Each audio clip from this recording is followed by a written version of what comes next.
Ahí está, me lo dijo en inglés. Ahí sí. Ahí está. Perdón. Cuando termine con el derecho en mi carrera, voy a estudiar inglés. Es una asignatura pendiente que tengo el inglés.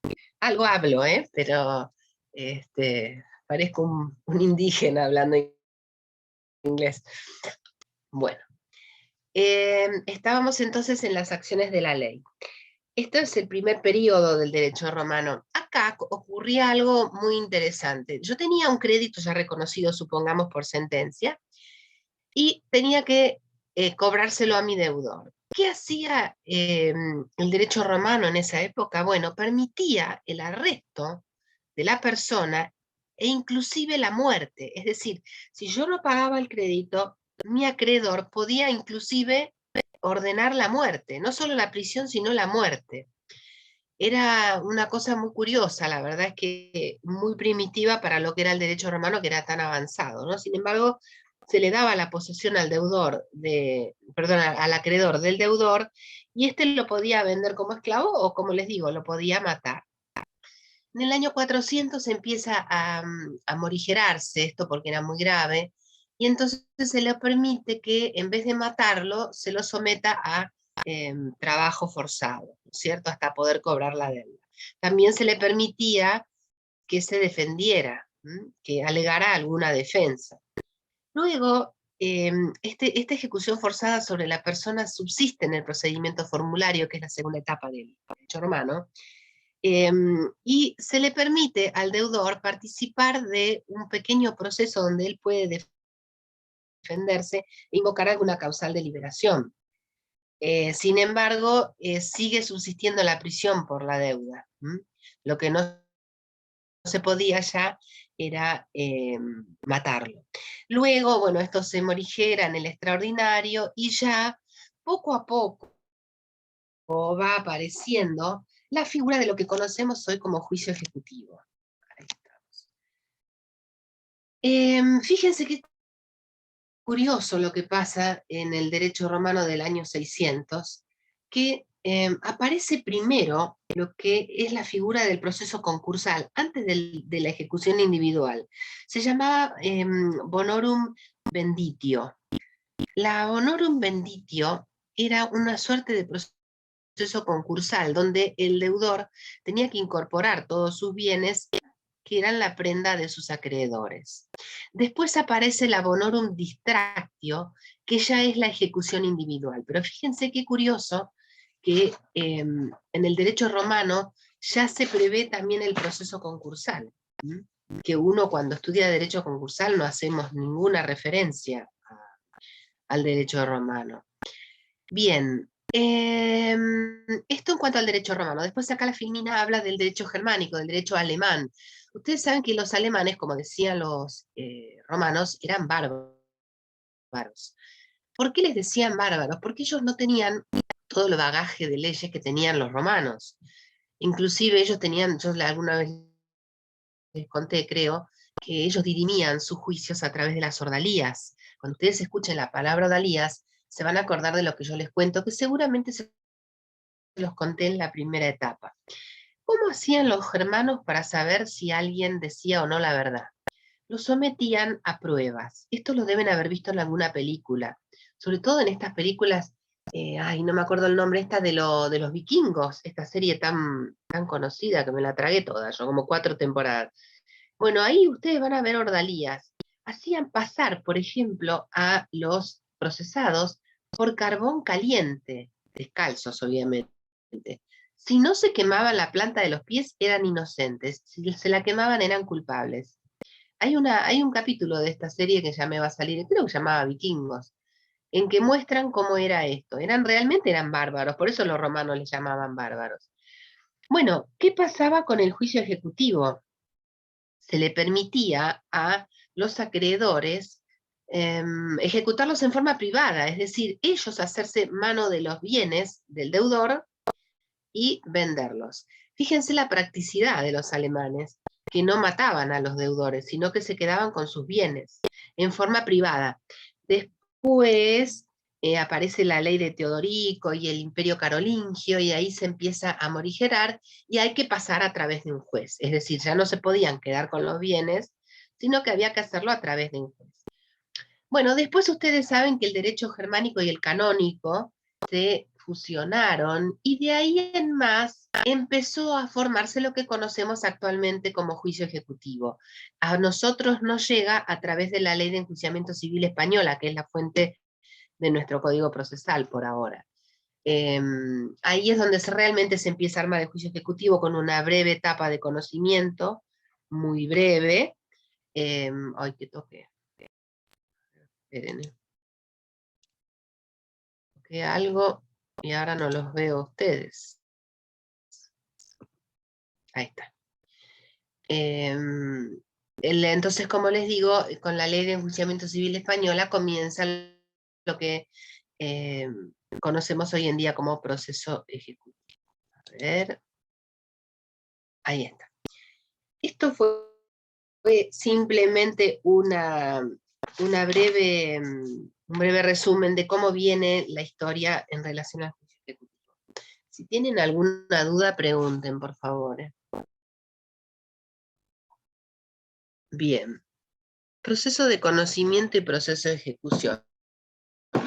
Esto se refiere a las diferencias, que yo no tengo el programa porque lo tengo en el estudio arriba, no puedo subir la escalera, así que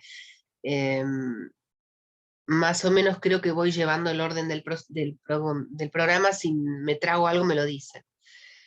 El proceso ejecutivo, acá yo pongo, es traducir en real un derecho y defensas establecidas por la ley. ¿Qué quiero decir con esto? Que yo con el proceso ejecutivo no tengo intención de reabrir un debate ni de discutir la causa de la obligación inserta en un título ejecutivo. Mi idea es hacerme del dinero. Esta es la realidad. Del dinero o de lo que sea. Ya vamos a ver que tenemos 3 posibilidades. Pero la realidad es que el juicio ejecutivo, la finalidad es esa, es actuar, traducir en real un derecho, en hacerme del dinero. En cambio, en el proceso de conocimiento yo voy a debatir acerca de un derecho. Por eso es que le voy a tener un amplio margen de defensas. En el juicio ejecutivo no las voy a tener. Vamos a ver qué sigue acá. Esperen.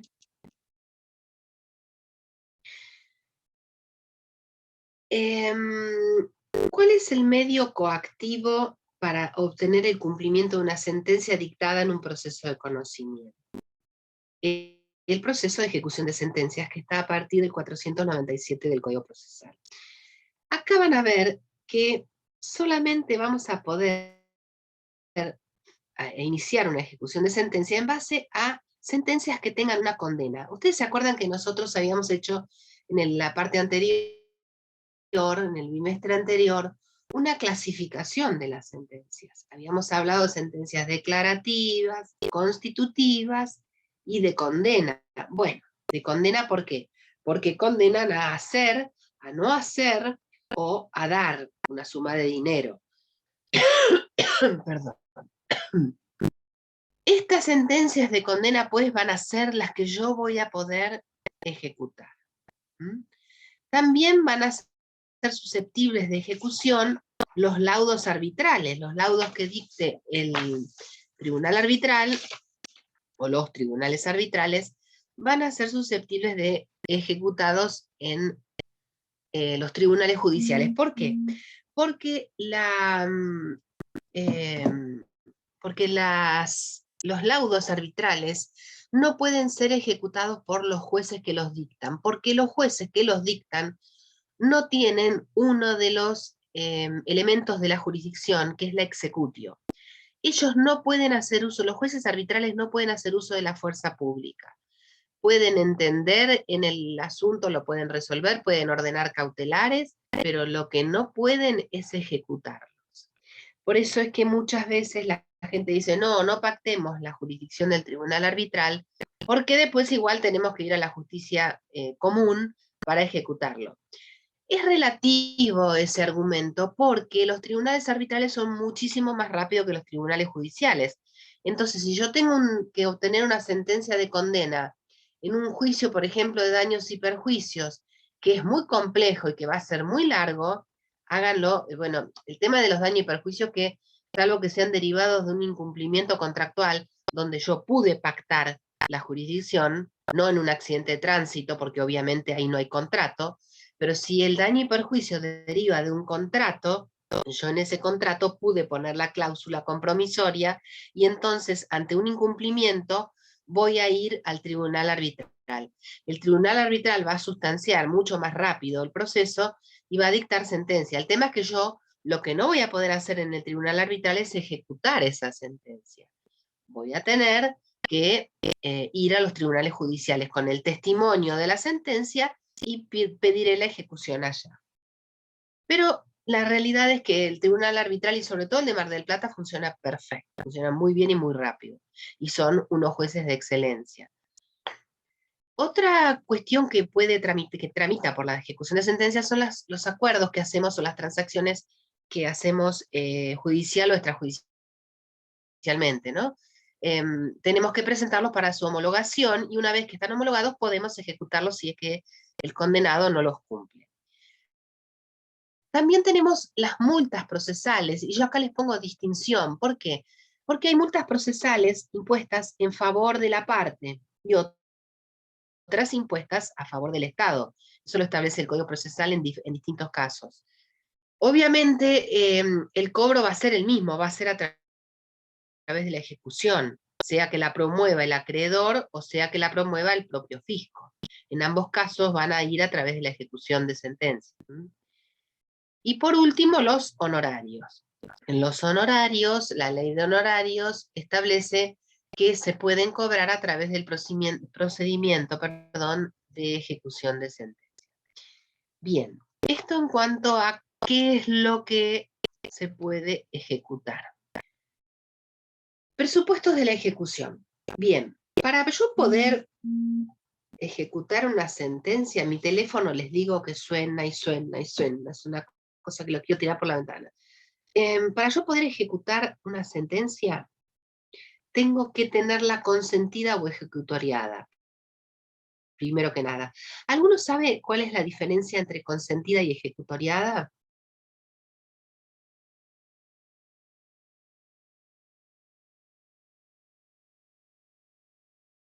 Esto deberían saberlo porque lo vimos en la primera parte.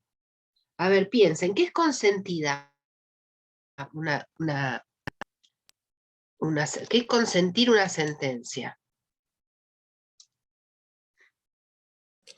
Que durante el plazo, o sea, se dicta la sentencia y el actor no, o el demandado no se presenta ningún recurso frente a Muy esa bien, o sea, sentencia. la consiente. Muy bien, podría hacerlo en forma expresa si presenta un escrito o directamente dejando pasar el plazo sin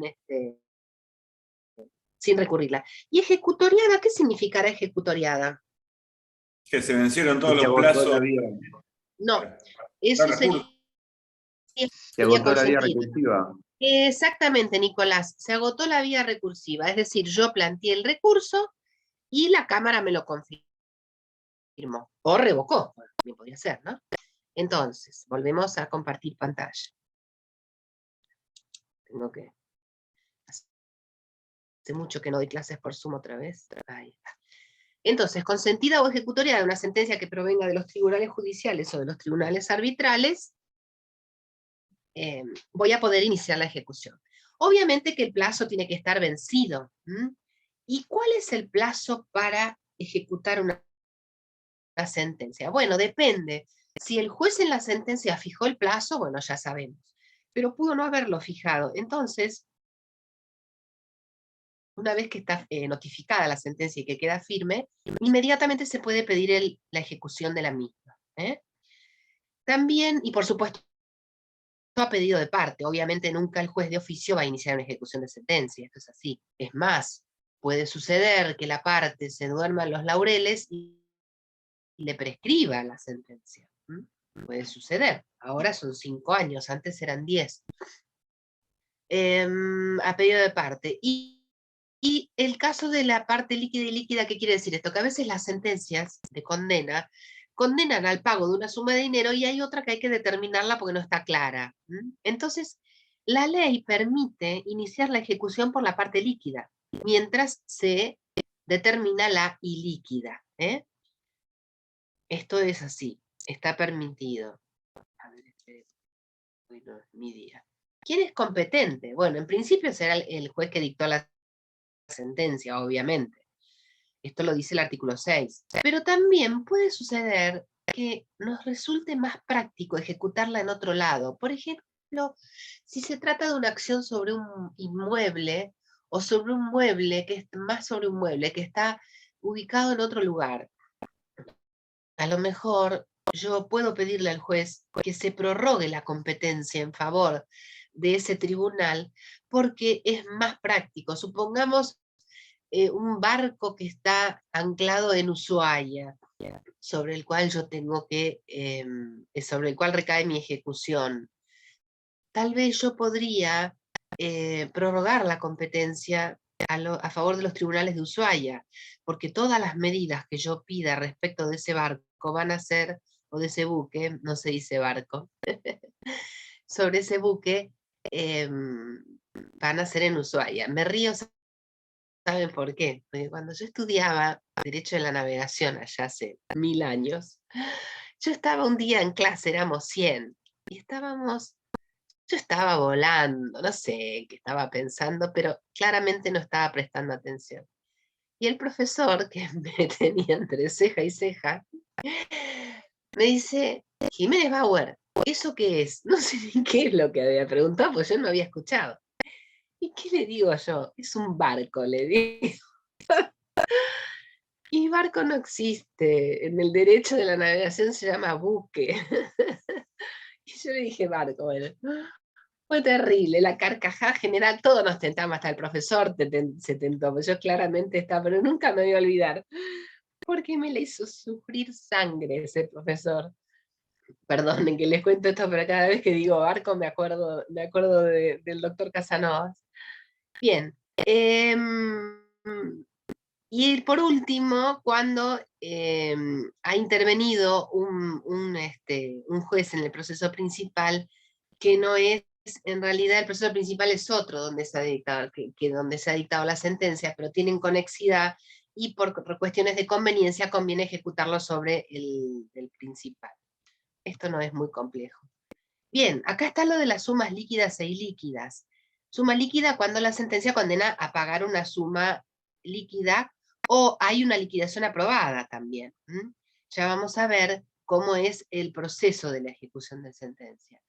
¿Qué es lo que pasa cuando hay una suma líquida o cuando hay una liquidación? Se puede pedir la cautelar, se puede pedir el embargo sobre las sumas. Y también se puede proceder a la ejecución, por supuesto, mientras vamos determinando la parte que está ilíquida, ¿no? Esto es obvio. Profesora, disculpe. Sí, a ver, ¿dónde estás? Sí. Mariano, le hago una consulta. Respecto de la competencia, en el caso de que se Sí. trate de un laudo arbitral, en ese caso, para fijar la competencia del juez, nos vamos a las reglas generales del artículo 5 para ver de qué tipo de obligación o... No, mira, cuando está pactada, por ejemplo, la jurisdicción del Tribunal Arbitral de Mar del Plata, los jueces van a ser los de Mar del Plata. Es de acuerdo a la circunscripción territorial. No recuerdo que el artículo 5 hable nada del laudo arbitral. No lo tengo en este momento en la cabeza como que sea uno de los supuestos del 5, claramente no. Pudiera estar en el 6, pero tampoco, pero va de acuerdo a la circunscripción territorial del tribunal arbitral. Si me das un minuto que focalice, porque yo no veo en un burro, en los incidentes, en la separación, no, en el 6 tampoco no está. No, esto es, sí, esto es por circunscripción territorial de donde está radicado el tribunal arbitral. Muy buena la pregunta. Bien, liquidación. Esto está en los artículos 501 y siguientes. Yo tengo una sentencia firme. Entonces, ¿qué hago? Promuevo la ejecución de sentencia. Una vez que ya está notificada a las partes y quedó firme, yo promuevo el incidente de ejecución de sentencia, así se llama, que hay que hacerlo por separado. Por ejemplo, en Capital a veces se permitía hacerlo dentro del mismo proceso principal, pero acá no. Acá hay que promover un incidente aparte. Les gusta trabajar de más acá. La cuestión es que el actor ganador o el demandado ganador, cualquiera que sea, tiene 10 días para presentar una liquidación de la deuda, si es que la sentencia no lo liquidó. Normalmente las sentencias dan las pautas, nunca liquidan. Pero bueno, la realidad es que yo, ganador, tengo que practicar liquidación. De esa liquidación le voy a correr traslado al demandado para que la cuestione o la consienta. ¿Qué pasa si el el ganador no presenta la liquidación dentro de los 10 días que la ley le da? Tenemos la figura del deudor bondadoso que quiere pagar, entonces se presenta y practica él la liquidación. Y se sustancia. Se le corre traslado por 5 días. Acuérdense que cuando no hay un plazo en la ley establecido, siempre es por 5 días. Bueno, ¿cómo se hace en la práctica eso? Desapareció la rayita. Se lo cita de venta. Yo después les voy a subir un modelo de citación de venta, porque no es un mandamiento, es una cédula. Se llama citación de venta y para oponer excepciones. La primera providencia que va a sacar el juez siempre es la orden de traba de embargo o la cautelar que sea. Porque la realidad es que es lo primero que debe hacer, porque si no, ¿cómo voy a citar de venta de algo que no embargué todavía? O sea que el embargo tiene que estar trabado.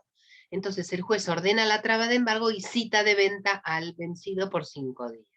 ¿Para qué? Para que oponga unas excepciones que son muy poquitas, que están acá en rojo, que son las únicas que va a poder oponer en la ejecución de sentencia. No confundan con juicio ejecutivo, porque en juicio ejecutivo tenemos un montón más de defensas, de excepciones.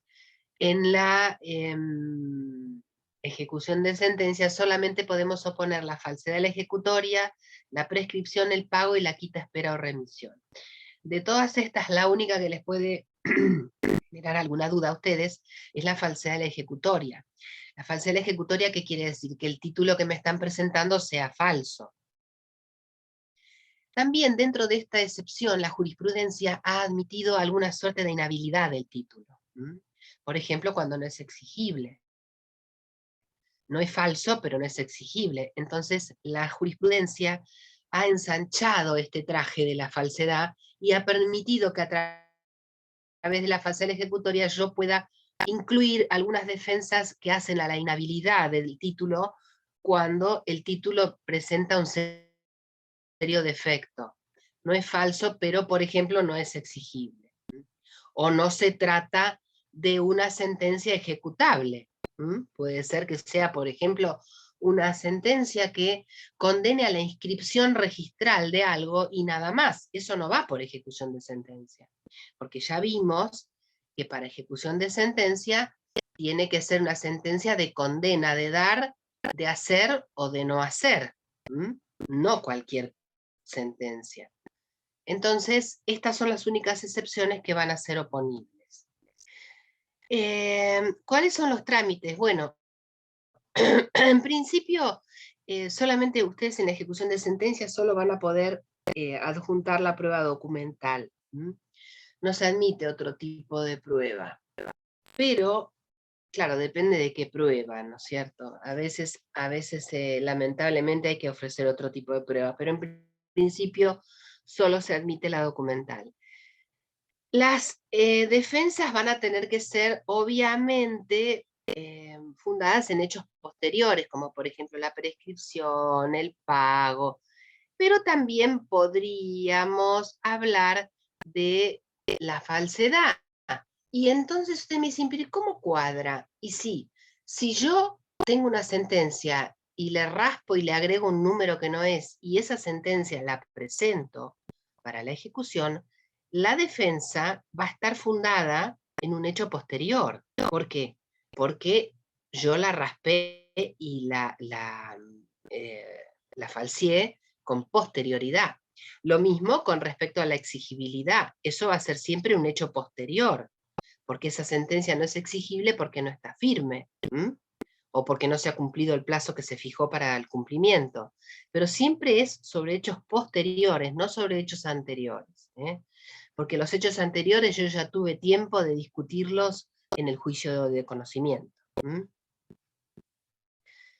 El juez puede rechazar in limine las excepciones, así como también podría rechazar in limine la ejecución, ambas cosas. Las excepciones se sustancian por 5 días y bueno, después el juez las resuelve.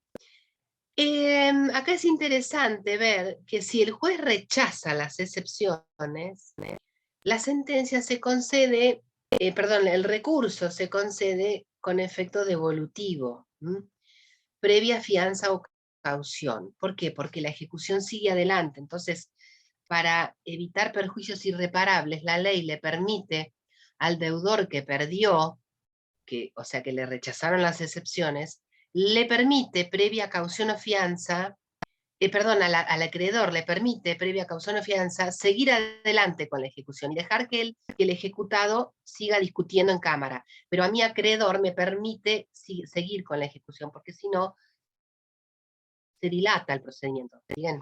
Esto, si no lo entienden ahora, no se preocupen, me lo van a entender después.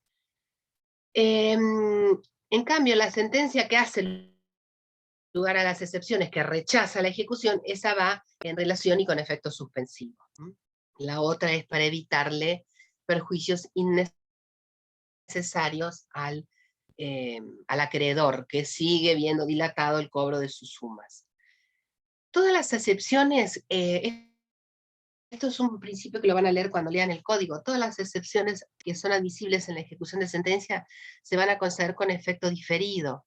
¿Qué significa el efecto diferido? Que se van a tratar cuando el expediente vaya a la Cámara para resolver el recurso interpuesto contra la sentencia.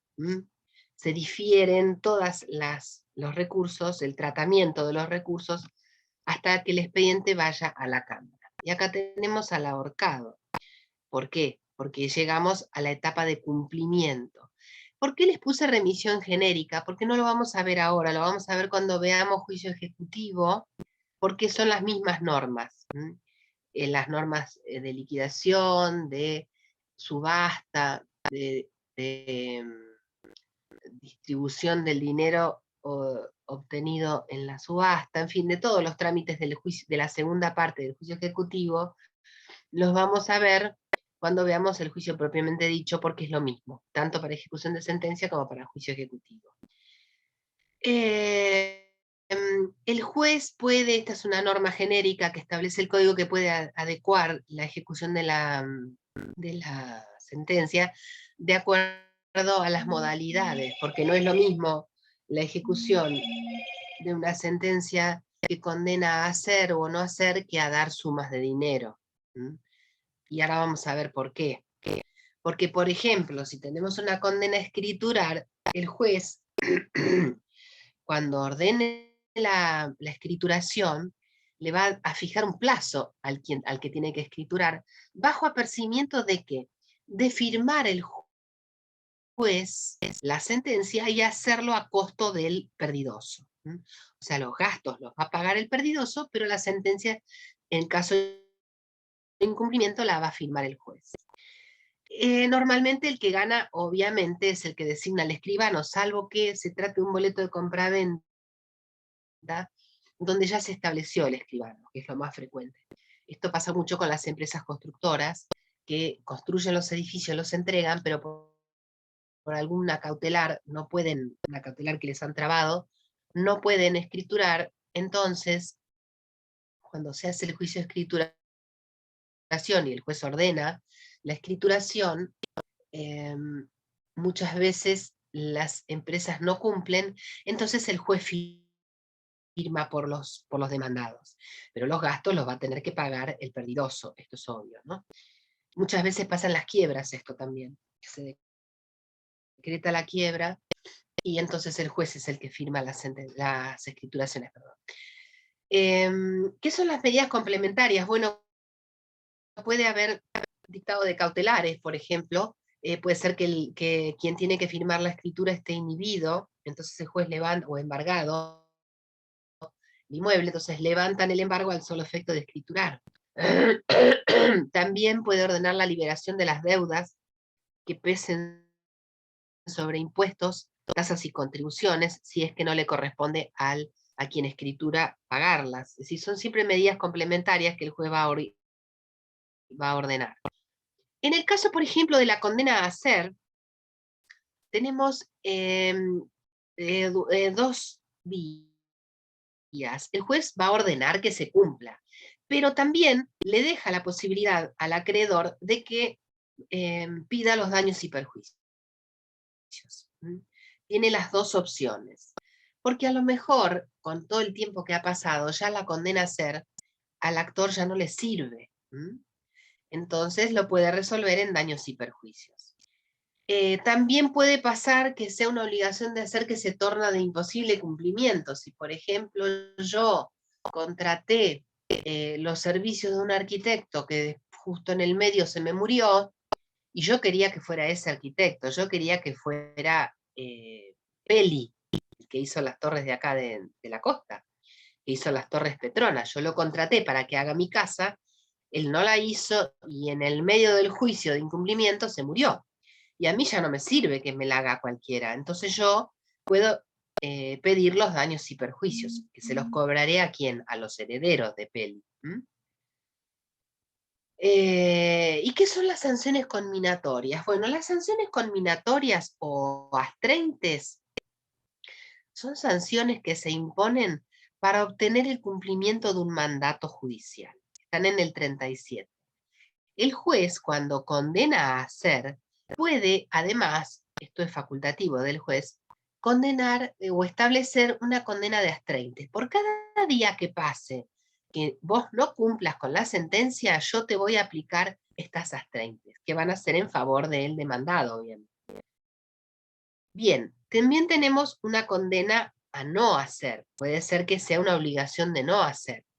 Entonces acá también el juez le va a dar la opción al acreedor o de que se repongan las cosas al estado anterior o que se resuelvan en daños y perjuicios. Ambos casos, como verán, es bastante similar.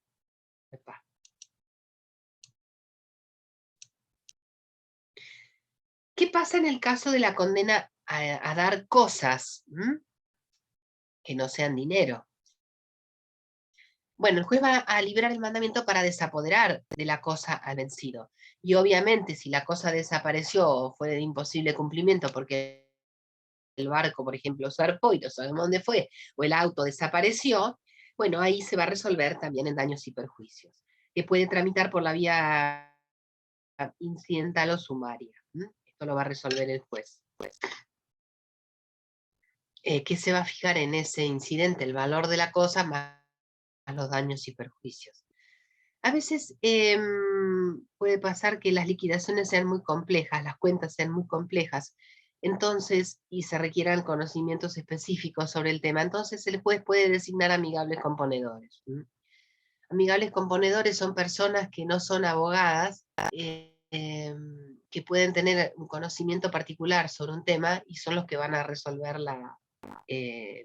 van a efectuar la liquidación. Profe, Y otro, sí, Marcela, disculpe.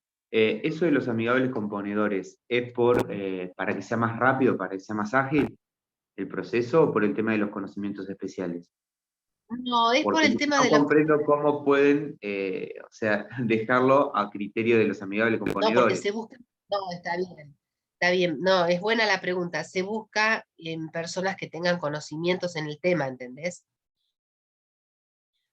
También hay una figura que es la de la pericia, que lo van a ver creo que con la doctora Ledema Daniela, que también hay posibilidad de hacer, cuando las cuentas son muy complejas, una pericia, pero en este caso en particular, en esta parte del Código Procesal, referido a la ejecución de sentencias, le da la posibilidad a la parte de elegir amigables componedores, porque si no entramos en una etapa de vuelta compleja y lenta, porque es con traslados y designaciones de peritos y qué sé yo.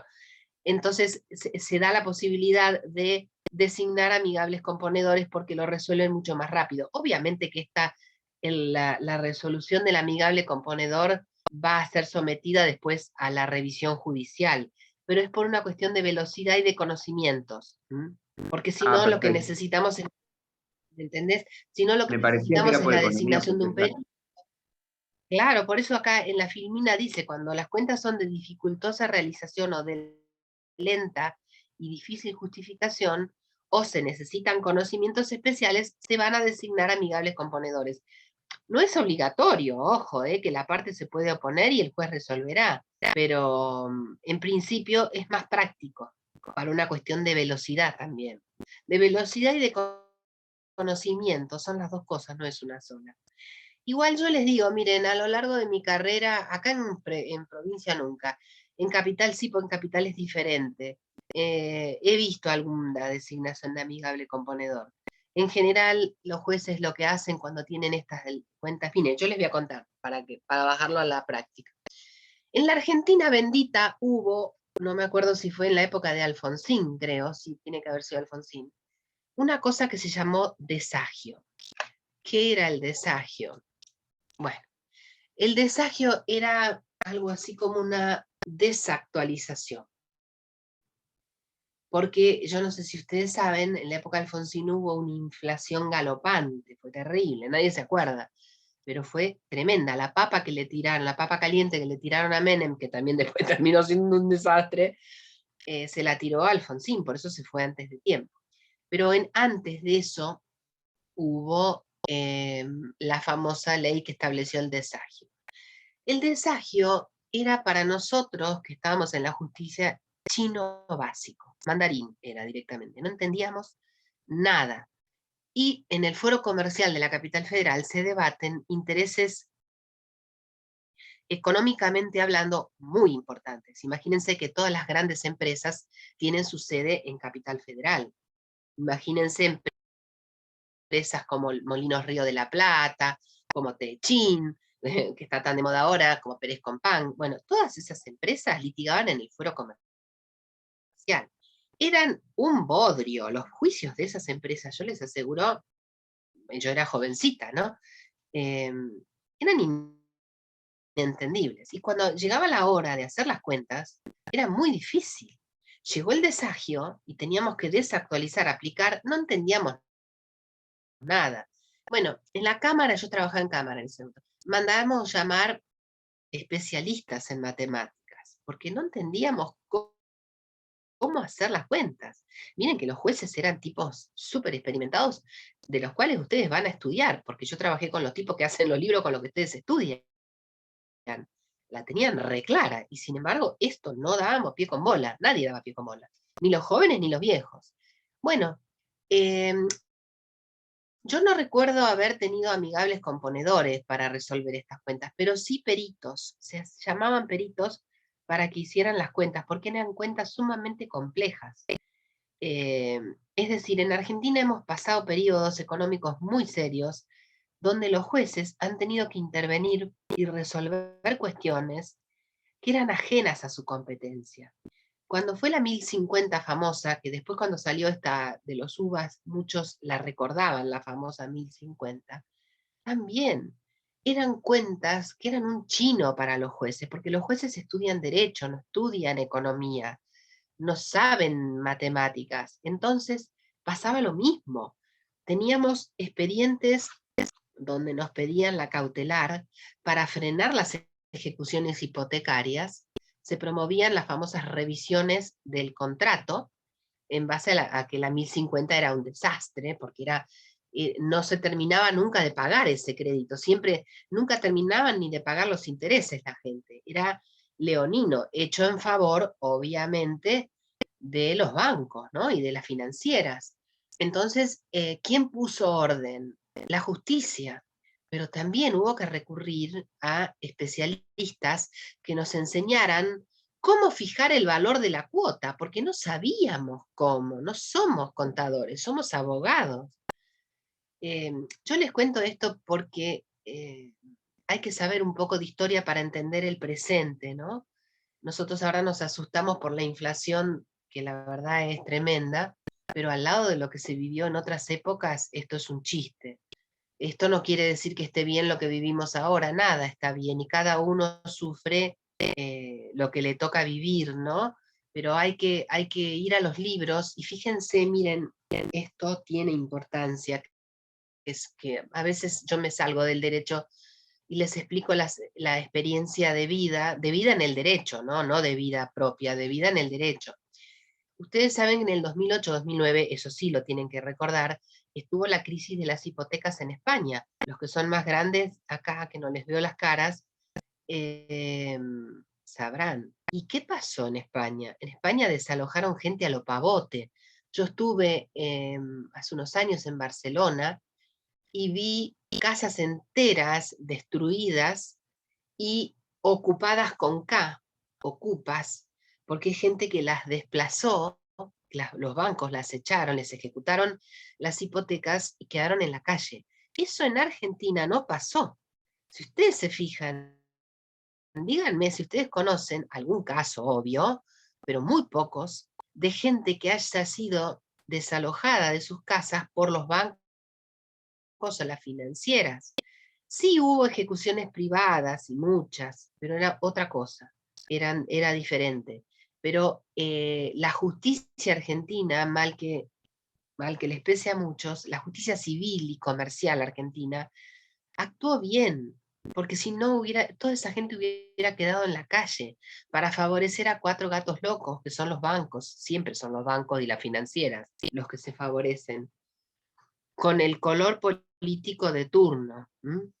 Yo nunca hago política porque me parece que no está bien hacer política en clase, ¿no? Uno podría hacer política afuera, nunca en clase, pero hay que ser objetivos. Yo analizo los fallos de la jurisprudencia argentina desde el Rodrigazo en adelante, y yo veo que siempre han puesto orden en las inequidades los jueces civiles y comerciales mucho sobre todo, porque casi todo fue a parar al fuero comercial. No lo vi en España eso, ni lo veo en Estados Unidos tampoco. Así que cuando uno critica a la justicia, tiene que también ver la otra cara de la moneda. La justicia penal puede tener, yo no sé, porque como de penal no sé, no hablo, pero la justicia civil y comercial en general es buena en Argentina, porque siempre frente a este tipo de inequidades pone un límite. Hasta ahora los UBACs, estos famosos, no han generado desastres. ¿Por qué? Porque hay cautelares. ¿Quiénes las dictan las cautelares? ¿El Poder Ejecutivo? No, las dicta el Poder Judicial. Entonces nosotros tenemos que valorar la justicia que tenemos, pese a que tiene un montón de fallas, que todos las criticamos, pero cuando las papas queman, son los jueces los que ponen las cosas de vuelta en su lugar. Entonces, volviendo a las liquidaciones complejas, como los jueces no sabemos, o los abogados no sabemos de cuentas, recurrimos, gracias a Dios el código nos da estas chances de poder o hacer pericias complejas o directamente someterlo a amigables componedores. Bien, son las 9. Yo sé, y me van a decir, doctora, esto no está en el programa. Si es verdad, no sé qué pasó, que en el 2018 lo borraron. Por eso yo quiero dárselos, porque es un tema que ustedes les va a tocar alguna vez. No sé si en Mar del Plata, porque acá en Mar del Plata la competencia es más limitada, pero les puede pasar que les traigan una sentencia dictada en el extranjero que la tengan que ejecutar acá. Puede ser, por ejemplo, un matrimonio que se fue a vivir a España o se fue a vivir a Francia, saquemos España, porque en la Argentina no progresaban. Se fueron juntos con los chicos a vivir a Francia. Al principio se llevaban bárbaro porque iban a ver todos los días la Torre Eiffel, pero después les cayó la ficha que vivir en el extranjero no es tan sencillo como ni uno va de turista, uno va a trabajar. Y se terminan separando, que es lo que pasa, ¿no? Y uno se vuelve, generalmente el marido, o la mujer se puede volver, pero supongamos que se vuelve el marido y la mujer queda con los chicos allá. Y el marido, obviamente, no le va a pasar alimentos, que es el típico caso. Bueno, la sentencia, la mujer se divorcia en Francia, establece un régimen de alimentos en Francia, pero lo tiene que ejecutar acá, en Argentina, porque él se vino acá. Les digo esto porque es el ejemplo más burdo, ¿no? Hay miles de casos que no tienen que ver con un divorcio. La cuestión es que yo me vengo con la sentencia muy linda a ejecutar en la Argentina, pero resulta que como no tengo un tratado internacional con ese país, con Francia, por eso saqué España, con Francia, voy a tener que hacer el famoso exequatur, que suena horrible, pero es un trámite para que esa sentencia dictada en Francia o en Alemania tenga trámite, que pueda tener el trámite de ejecución de sentencia en Argentina. Las normas que lo rigen están acá, también puede ser, no solo para ejecutarla, sino para que tenga calidad de cosa juzgada, porque yo a lo mejor la necesito. Rápidamente, ¿en qué consiste el exequatur? En verificar la legalidad de este título. No me voy a meter en el contenido del título porque eso ya se debatió en Francia. Yo lo que necesito es saber que esta sentencia que me están trayendo, debidamente traducida al español, y con el apostilla, que es como una... Yo después cuando le suba el Power lo van a ver. Es como una estrella plateada que se pone, para darle validez. Esto viene de la Convención de Viena del 67, pero eso lo van a ver cuando vean internacional privado. Bueno, lo cierto es que yo vengo con ese testimonio traducido y lo presento a la justicia argentina para que le reconozca la legitimidad a través del exequatur. Lo que va a hacer el juez primero es verificar si el juez era competente en razón de las normas internacionales para haber dictado esa sentencia en Francia. Tengo que ver también qué tipo de pretensión se debatió, porque a lo mejor es una pretensión que es contraria al orden público argentino, entonces no le voy a hacer lugar al exequatur. Tiene que ser algo que sea compatible con nuestro orden público, porque puede ser, les voy a hacer un ejemplo estúpido que no tiene nada que ver, pero es lo más rápido. Puede ser que la sentencia haya sido dictada en el Surinam, en lo que era, se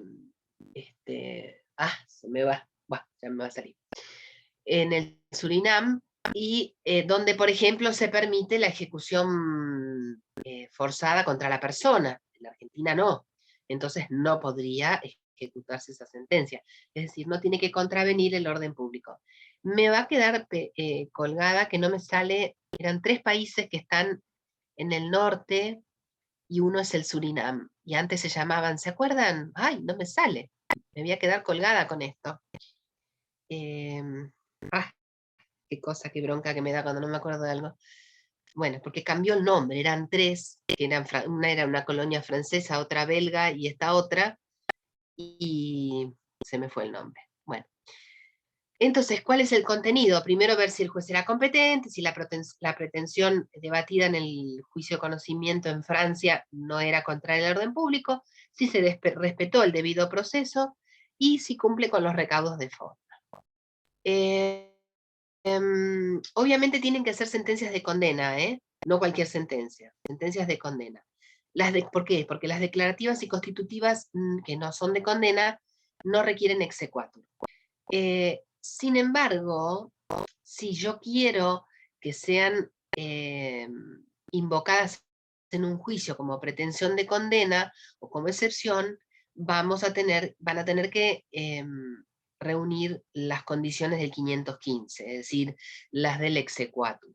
Pero en principio solamente tenemos que ir por el trámite del exequatur cuando se trata de sentencias de condena. Ustedes me dirán, ¿y para qué quiero yo entonces presentar una sentencia declarativa o constitutiva? Porque puede pasar que yo necesite ofrecerla como prueba en un juicio. Entonces, si bien yo no voy a tener que hacer el trámite de exequatur, voy a tener que demostrar que las condiciones de forma han sido cumplidas, que tiene la apostilla, que está traducida, y que es un testimonio, que no es cualquier cosa. Pero no para ejecutarlas, sino para ofrecerlas como prueba. Y por supuesto que el juez las va a valorar de acuerdo a las reglas de sana crítica. Acá, ¿por qué les pongo importante? Porque si existen tratados con estados extranjeros, como por ejemplo el Tratado de Montevideo, o el tratado con Italia, no voy a necesitar hacer el exequatur, porque esas sentencias, si cumplen con las formas legales exigidas, las voy a poder ejecutar directamente. Pero si no existen tratados, como por ejemplo Francia, porque creo que con España también, no quiero hablar de lo que no sé, pero me parece que con España también tenemos tratados. Por eso puse Francia o Alemania. Bueno, esto es más de lo mismo. ¿Cuáles son los recaudos del 515? Que la sentencia obviamente esté firme, que haya sido emitida por un tribunal competente, de acuerdo a las reglas de jurisdicción internacional. Porque ustedes se acuerdan cuando vimos competencia que, por ejemplo, cuando se trata de juicios respecto de inmuebles radicados en Argentina, la Argentina tiene jurisdicción exclusiva. Entonces, si me vienen con por ejemplo, una declaratoria de herederos dictada en Estados Unidos respecto de un inmueble en Argentina, no la va a poder ejecutar acá, porque es jurisdicción exclusiva de la Argentina. Van a tener que abrir el sucesorio en Argentina. Por eso es que hay que ver las reglas internacionales de jurisdicción y la jurisdicción exclusiva de Argentina. Y tiene que ser, como ya vimos que con muebles no podemos, tienen que ser sobre muebles, ya sea acciones reales o personales. De un mueble, no un inmueble, que haya sido trasladado a la Argentina. También, obviamente, si se trata de una acción personal, ¿no? Respecto a una persona que vive acá, que se ha trasladado a la Argentina. Bueno, esto es más de lo mismo. El debido proceso tiene que haber sido resguardado, no se puede notificar por edictos o radiodifusión, tiene que acompañarse un testimonio o un informe consular, y el objeto no tiene que ser contrario a nuestras normas de orden público. Y las sentencias tienen que reunir los requisitos de forma del país emisor. Acuérdense, esto es importante. El testimonio que venga tiene que reunir las formas que se exigen allá, no acá. Acá lo que vamos a ver si se respetó el debido proceso, si el juez es competente, si requisitos de legalidad que no tienen que ver estrictamente con la forma del testimonio. Acá les puse yo un dibujito de una sentencia de un estado de Alabama. Ustedes saben que a mí me pasó hace unos años, me pasó que me vinieron con un poder emitido en Estados Unidos para poder presentarme acá e iniciar un juicio de desalojo, porque mi clienta vivía en Estados Unidos, pero tenía un inmueble acá y había que desalojarlo. Y me mandó el poder. Si ustedes vieran lo que era ese poder, parecía hecho en papel higiénico directamente, más o menos. Estaba escrito a mano, encima ni siquiera tenía renglones, así que estaba todo torcido. A mí y tenía la apostilla, o sea que era válido. Estaba legal. Lo había hecho en el consulado, no me acuerdo en qué ciudad de Estados Unidos, consulado argentino. Lo hizo en español y le metieron la apostilla. Una cosa de lo más informal.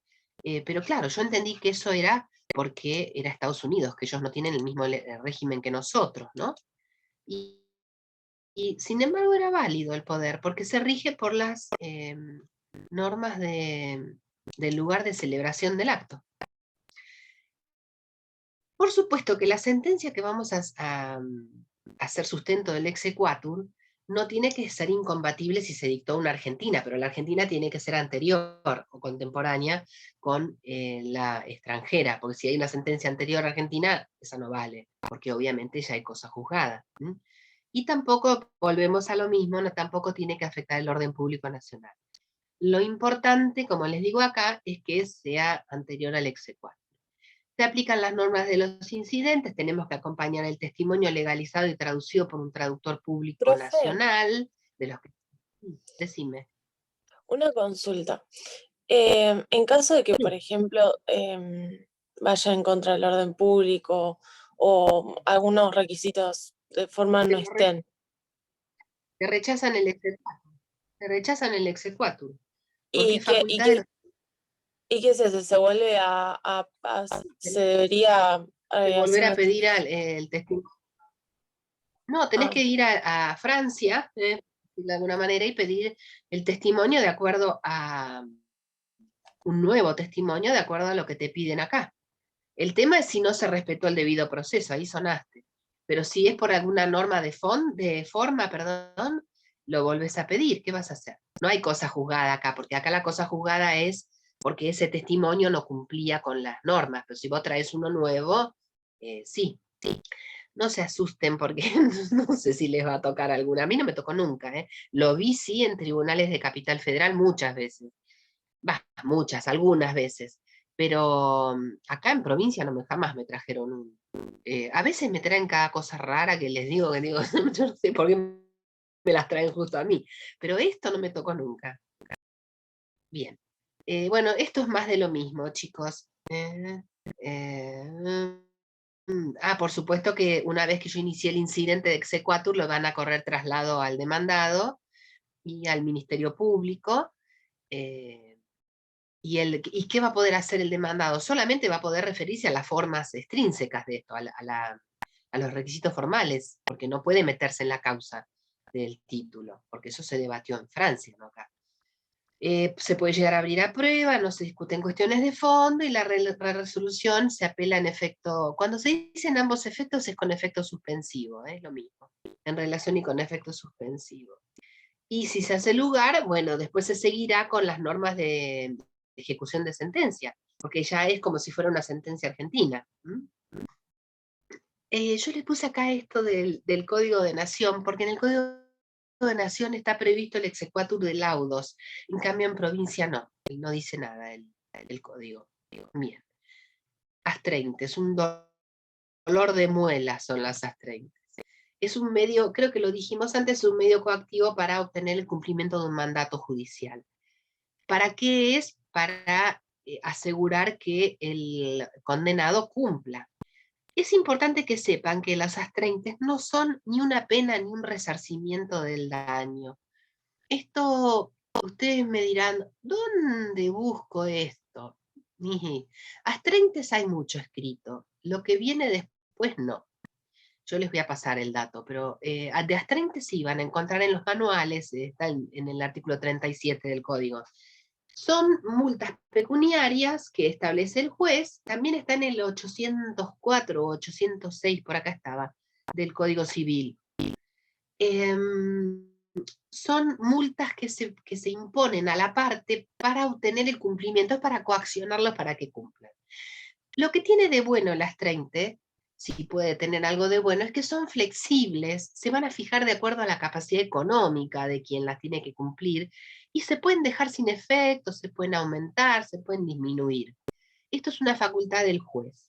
El juez lo hace como un medio de coacción para que el condenado cumpla, pero si ve que el condenado tiene algún problema transitorio, también podría dejarla sin efecto porque son facultades del juez.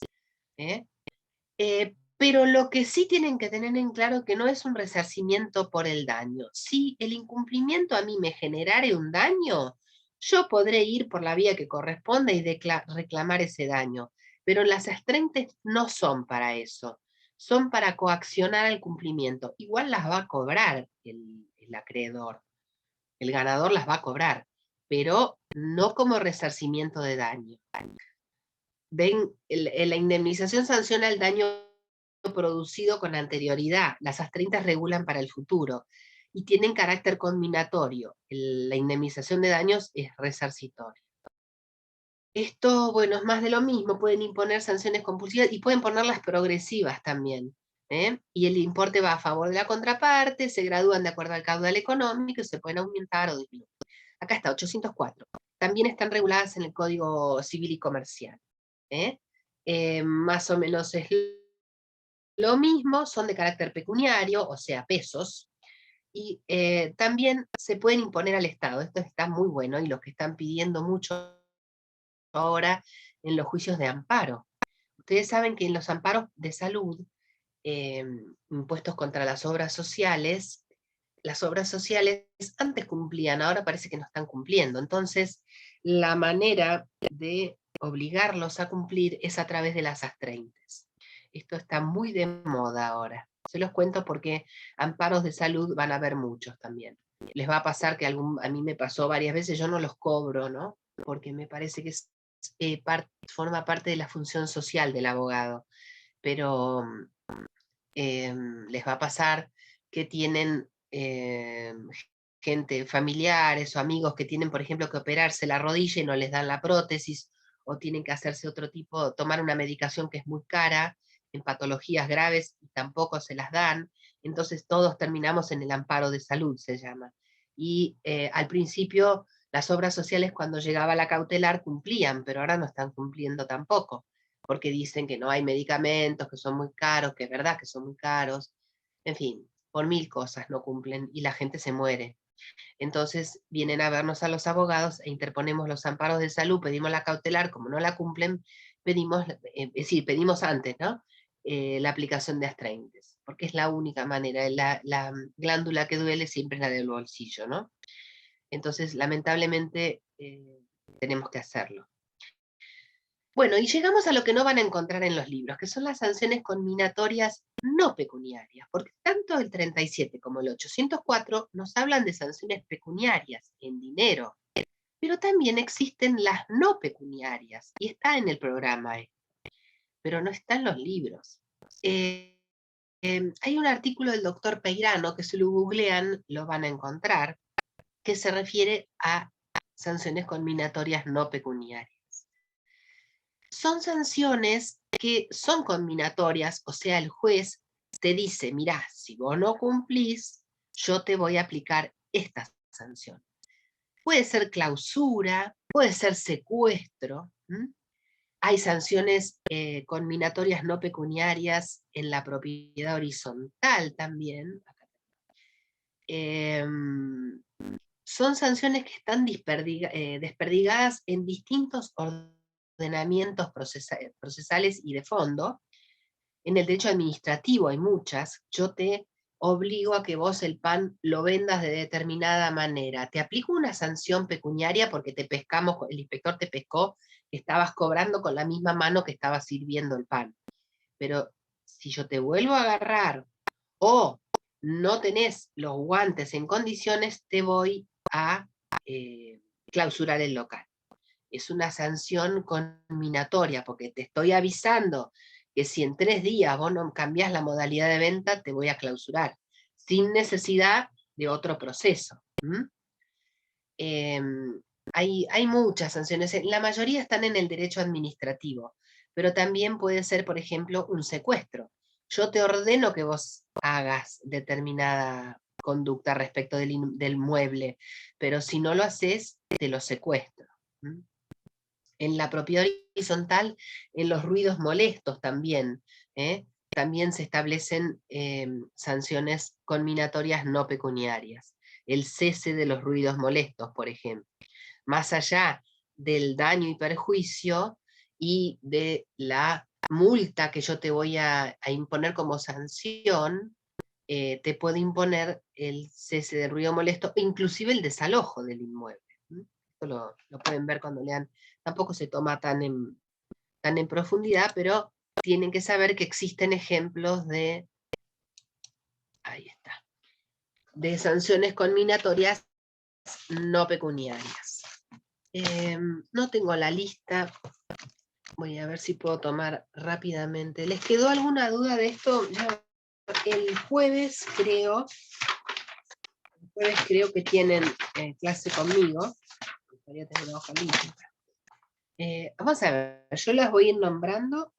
Jessica Martínez. Presente. Sí, no, te voy nombrando porque te veo. Solange Cambriani. Mariano Ferrari. Guillermina Moreno. Porque a veces no me sale. Consulta. Sí. Tengo para darle unos certificados de la semana anterior. No pude asistir a clases, se los envío por mail. ¿Te queda bien? ¿Digitalizados? ¿Vos quién sos? No te veo. Ah, Guillermina. Guillermina Moreno, por acá. Guillermina. Ahí está Me Guillermina. oculta. ¿Vos sos la que me mandaste un correo, Guillermina? No, nunca mandé ¿O es mail. otra chica? Ah, no, porque hay una chica pobre que tiene un problema muy grave. Y Yo le No, mandé, no. profe. Y es No, no sé. Solange Cambriani. Solange. Seguramente Desconectate. esta semana pueda, por ahí la otra, el martes o el miércoles se me haga un poco más complicado. Bueno, vos no te preocupes, Solange, porque lo tuyo es grave, en serio. Gracias. Y Procesal puede, puede seguir adelante y cualquier cosa, después me escribís por privado y yo te paso el material o lo que sea. Nosotros somos más estrictos en la primera parte, chicos, porque si no se nos desmadra. Nosotros sabemos que hay otras comisiones que no toman asistencia, en fin, pero no es lo que corresponde. Lo que corresponde es cumplir con el reglamento. Ya cuando son menos, podemos tener más contemplaciones. Cuando son tantos, no. Bueno, igual entonces se los adjunto por las dudas, así tiene todo bien puesto en los Sí, vos certificados, ¿sí? mándamelo. Vos mándamelo al correo correo. al Yahoo, ¿sabes? Porque al otro no lo abro. Yo sigo anotando, después los leo, Dale. a ver si me tragué alguno. Vives, Juan. ¿Aprobaste, Juan? ¿Aprobaste conmigo o aprobaste con la doctora Ledesma? Aprobé con usted, doctora, no sé si se refiere a mí. Ah, sí, no me acuerdo de tu nombre, no me acuerdo del examen, pero sí. Sí, Pero te había aprobé con usted. en el recuperatorio, ¿no? No, en el parcial aprobé. Ah, en el parcial, mira. Sí. A ver, Castillo. Y me queda Lescano. Bueno, yo les leo los que tomé y me dicen si falta. Jessica Martínez, Cambriani, Ferrari, Moreno, Caparrós, Flacavento, Giuliani, puede ser que diga acá, ni yo me entiendo la letra. Sí, Giuliani. O Giuliani, ¿no? Porque hay una U. Giuliani, primero la I, después la U. Sabatini, Pesolano, Di Massa, D'Alessón, Cerono, Ojeda, Lara, Hansen. Leticia, ¿aprobaste? ¿Con quién aprobaste, Leticia? ¿Dónde estás? Que no te veo. ¿Yo soy Leisa de Ciso? Ah, Leisa. No, Hansen. porque vos sos recursante, ¿no? Sí. Sí, aprobé con Ledesma. Con las dos. Ah, aprobaste con Ledesma. Bueno, Sí. qué suerte. Bueno, Vives, Gracias. Juan, ya está, Miranda, Beades, Martín, me estoy quedando sin voz, Wade, Marchetti, Castillo y Lescano. ¿Me quedó alguno? Videla. Ah, Videla, mira, no te había visto. ¿Quién más? A mí Y creo que no Marcos me Romero. nombraste. Romero, ¿no? A mí, ¿Alguno más? Dávila. Ah, no me apareces acá, por eso no te nombro. Ah, Porque antes... Ah, porque acá está la segunda hoja. No me salía, me había quedado fuera de cuadro. ¿Alguno más? Marcos Romero, Castillo está. No, creo que están todos. Bueno, chicos, Profe, ¿alguna una duda les pregunta. quedó de Decime. ¿Las notas las van a subir en la... ¿No la subió la doctora Rieta? No. Dijo que faltaba que le pasen, algo así. No le Ah, habían pasado las notas, no sé. las doctoras Ledesma, porque las nuestras las tomamos juntas, así que las tiene. ¿Tampoco las subieron a la Classroom? No. Bueno, no se preocupen, ahora yo la llamo y le pido que la suba a la Classroom. Yo lo del Ciu Guaraní no sé, pues lo maneja ella. Pero que por lo menos para que sepan ustedes qué notas se sacaron. Pensé que lo habían subido. Disculpen, lo que pasa es que yo... Sí. También consultarle a ver, la próxima clase va a ser el jueves y que seguimos con esto. ¿El miércoles no tienen con Ledesma? Puede ser, la verdad que no sé. Sí, tienen con No, Ledesma. con Sí, usted, con usted. No, el miércoles no, yo tengo que dar el jueves, la tengo que sustituir a Rieta porque ella me cubrió el jueves pasado, el martes pasado, perdón. Después tengo que arreglar con la doctora Ledesma porque ella cubrió una clase. La otra clase hubo paro, ¿no es cierto? Hubo una clase que no tuvieran, por eso yo después me arreglo con Ledesma porque no le quiero, yo quisiera que ella terminara su tema porque recursos es muy importante y yo puedo tomar la última clase, ¿me entienden? Porque no los quiero desarmarles a ustedes en su cabeza, en su estructura mental, el tema de recursos. Si no, se van a olvidar para la semana que viene. Yo ahora voy a hablar con ella. No sé si ella les había dicho que daba yo, pero en realidad yo doy el jueves. Bueno, ¿alguna otra pregunta? Bueno, listo, chicos. Entonces nos vemos, si Dios quiere, el jueves. Chao, hasta luego. Que tengan buen día. Chao. Luego, Gracias profe. igualmente.